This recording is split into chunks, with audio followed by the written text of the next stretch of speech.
ಇಷ್ಟು ದಿನ ಹಲವು ವಿಭಿನ್ನ ಪಾತ್ರಗಳ ಮೂಲಕ ಸ್ಯಾಂಡಲ್ವುಡ್ ಸಿನಿ ಪ್ರೇಕ್ಷಕರನ್ನ ಎಂಟರ್ಟೈನ್ ಮಾಡಿದಂತಹ ನಮ್ಮ ನಿಮ್ಮೆಲ್ಲರ ಪ್ರೀತಿಯ ಕೃಷ್ಣ ಅಜಯ್ ರಾವ್ ಅವರು ಇದೀಗ ಲಾಯರ್ ಕೋಟ್ ತೊಟ್ಕೊಂಡು ವಕೀಲ್ ಸಾಬ್ ಆಗಿ ಯುದ್ಧಕಾಂಡ ಚಾಪ್ಟರ್ 2 ಸಿನಿಮಾದಲ್ಲಿ ಬೆಳ್ಳಿ ಪರದೆಯಲ್ಲಿ ಆರ್ಭಟಿಸೋದಕ್ಕೆ ಬರ್ತಾ ಇದ್ದಾರೆ.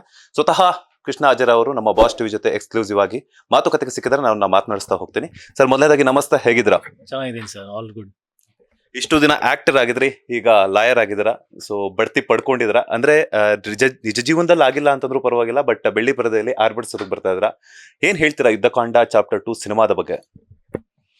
ಯುದ್ಧಕಾಂಡ ಚಾಪ್ಟರ್ 2 ಸಿನಿಮಾ ಬಗ್ಗೆ in short, it is the greatest film in my entire career.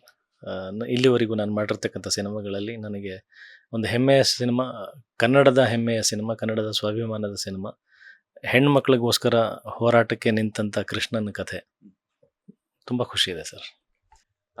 ನಿಮ್ಮ ಈ ಹಿಂದಿನ ಸಿನಿಮಾಗಳಲ್ಲೂ ಸಹ ಹೆಣ್ಮಕ್ಳು ಅಂದ್ರೆ ಲೇಡಿ ಫ್ಯಾನ್ಸ್ ಜಾಸ್ತಿ ಇದ್ರು ನಿಮ್ಗೆ. ಸೊ ಈಗಲೂ ಕೂಡ ಎಲ್ಲೋ ಒಂದ್ ಕಡೆ ಮಹಿಳಾ ಅಭಿಮಾನಿಗಳಿಗೆ ಕನೆಕ್ಟ್ ಆಗುವಂತಹ ಕಥೆಯನ್ನೇ ತಗೊಂಡಿದ್ರ. ಟ್ರೈಲರ್ ನೋಡ್ತಿದ್ದಾಗ ಪ್ರಾಮಿಸಿಂಗ್ ಅನಿಸ್ತದೆ. ಬಿಕಾಸ್ ಯಾಕಂದ್ರೆ ಒಂದು ಮರ್ಡರ್ ಮಿಸ್ಟ್ರಿ ಆಗಿರ್ಬೋದು, ರೇಪ್ ಆಗಿರ್ಬೋದು, ಅದನ್ನ ಒಂದು ವಿಭಿನ್ನವಾದಂತಹ ಕಾಂಟೆಂಟ್ ಮೂಲಕ ನೀವು ಒಂದು ಸಿನಿ ಪ್ರೇಕ್ಷಕರ ಮುಂದೆ ತರ್ತಿದ್ದೀರಾ. ಸೊ ಹೆಂಗೆಲ್ಲ ಇತ್ತು ಪ್ರಿಪರೇಷನ್ಸ್ ಒಬ್ಬ ನಟನಾಗಿ, ಅದ್ರ ಜೊತೆಗೆ ನಿರ್ಮಾಪಕರಾಗಿ? Wonderful experience. ಅದು ಇನ್ ಶಾರ್ಟ್ ಅದು ಹೇಳೋಕ್ಕಾಗಲ್ಲ, ಯಾಕಂದರೆ ಅದು ತುಂಬ ದೊಡ್ಡ ಕನಸು. ಶೂಟಿಂಗ್ ಹೋಗೋಕ್ಕೂ ಮುಂಚೆನೇ ಒಂದು ವರ್ಷ ಕಥೆ, ಸ್ಕ್ರಿಪ್ಟು, ಪ್ರಿಪರೇಷನ್ಸಿಗೆ ಅದು ತುಂಬಾ ತುಂಬ ದೊಡ್ಡ ಜರ್ನಿ ಇದೆ. ಸಾಕಷ್ಟು ಕಲ್ತಿದ್ದೀವಿ, ಸಾಕಷ್ಟು ಪಾಠಗಳನ್ನ ಕಲಿಸ್ಕೊಟ್ಟಿದೆ. ಅಂದರೆ ಸ್ಕ್ರಿಪ್ಟಿಂಗ್ ವೈಸ್ ಆಗಿರ್ಬೋದು, ಕ್ಯಾರೆಕ್ಟ್ರೇಷನ್ ವೈಸ್ ಆಗಿರ್ಬೋದು, ಸ್ವತಃ ನಾನು ಆ್ಯಸ್ ಎ ಹ್ಯೂಮನ್ ಆಗಿ ಬೆಳೆಯೋದಕ್ಕೆ ಆಗಿರ್ಬೋದು.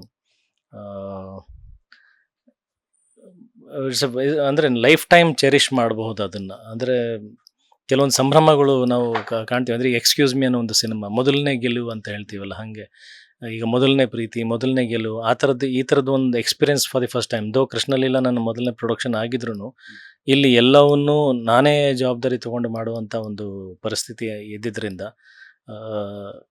ಏನೆಲ್ಲ ಮಾಡಿದ್ದೀನಿ, ಏನೆಲ್ಲ ಕಲ್ತಿದ್ದೀನಿ, ಅದೆಲ್ಲವೂ ಒಂದು ದೊಡ್ಡ ಸಂಭ್ರಮ ಆಗಿ ಉಳ್ಕೊಳ್ಳುತ್ತೆ ಲೈಫ್ ಟೈಮ್ ನನಗೆ. ಲೇಟೆಸ್ಟ್ ಹಾಗೂ ಇಂಟ್ರೆಸ್ಟಿಂಗ್ ಸುದ್ದಿಗಳಿಗಾಗಿ ಬಾಸ್ ಟಿವಿ ಕನ್ನಡ ಚಾನೆಲ್ನ ಸಬ್ಸ್ಕ್ರೈಬ್ ಮಾಡಿ. ಹಾಗೆಯೇ ಬೆಲ್ ಐಕಾನ್ ಪ್ರೆಸ್ ಮಾಡಿ. ಇದರ ಜೊತೆಗೆ ಫೇಸ್ಬುಕ್, ಇನ್ಸ್ಟಾಗ್ರಾಮ್, ಎಕ್ಸ್ನಲ್ಲೂ ಮಿಸ್ ಮಾಡದೆ ಫಾಲೋ ಮಾಡಿ.